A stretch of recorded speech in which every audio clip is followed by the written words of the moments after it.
వరుస ఎన్నికలకు రాష్ట్రంలో పార్టీలు రెడీ అయ్యాయి. జనరల్ ఎలక్షన్స్ కు ముందే మున్సిపల్ ఎన్నికలుండడంతో రిజర్వేషన్కు తగిన అభ్యర్థుల వేటలో పడ్డాయి పార్టీలు. అయితే ముందు సార్వత్రిక ఎన్నికలను ఆశించి రంగంలోకి దిగిన ప్రకాశం జిల్లా నేతలకు మున్సిపల్స్ కొత్త కష్టాలు తెచ్చిపెట్టాయి. రిజర్వేషన్లతో కొందరికి టికెట్లు దక్కని పరిస్థితి నెలకొంది. ఇక్కడ చుక్కెదురైతే తర్వాత జనరల్ ఎలక్షన్స్లోనూ టికెట్ దొరుకుతుందో లేదోనన్న అనుమానం వీరిని వెంటాడుతోంది. మార్చి 10 నుంచి మున్సిపల్స్కు నామినేషన్లు మొదలు కానున్నాయి. ఈ లోపుగా అభ్యర్థుల ఖరారు విషయం టీడీపీకి పెద్ద తలనొప్పిగా మారింది. జిల్లాలో చీరాల మున్సిపాలిటీ మాత్రమే జనరల్ అభ్యర్థికి రిజర్వ్ అయి ఉంది. మార్కాపురం ఓసీ మహిళకు, అద్దంకి ఎస్సీ మహిళకు, చీమకుర్తి, కనిగిరి, గిద్దలూరు బీసీలకు రిజర్వ్ అయ్యాయి.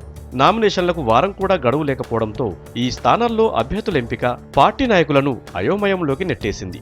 దీంతో అందుబాటులో ఉన్న నేతల లిస్టుతో జిల్లా టీడీపీ ఇన్ఛార్జి హైదరాబాద్ వెళ్లేందుకు రెడీ అవుతున్నారు.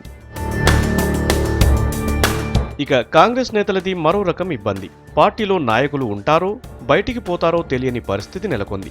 ఎన్నికలు జరిగే చోట చాలా వార్డుల్లో అభ్యర్థుల కొరత హస్తం శ్రేణులను వేధిస్తోంది. కీలక నేతలే చెయ్యి జారే ప్రమాదంలో ఉన్న కాంగ్రెస్కు దిగువ శ్రేణి నాయకులే పెద్ద దిక్కుగా కనిపిస్తున్నారు.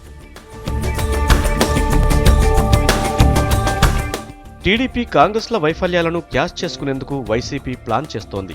ఎలాగైనా మున్సిపల్స్లో ఈ రెండు పార్టీలపై పైచేయి సాధించేందుకు ఆ పార్టీ కసరత్తు ముమ్మరం చేసింది. మొత్తానికి మున్సిపల్స్లో గెలుపోవటంల ఎఫెక్ట్ తర్వాత వచ్చే సార్వత్రిక ఎన్నికలపై ఉండనుండడంతో ప్రధాన పార్టీలన్నీ విజయంపై కన్నేశాయి.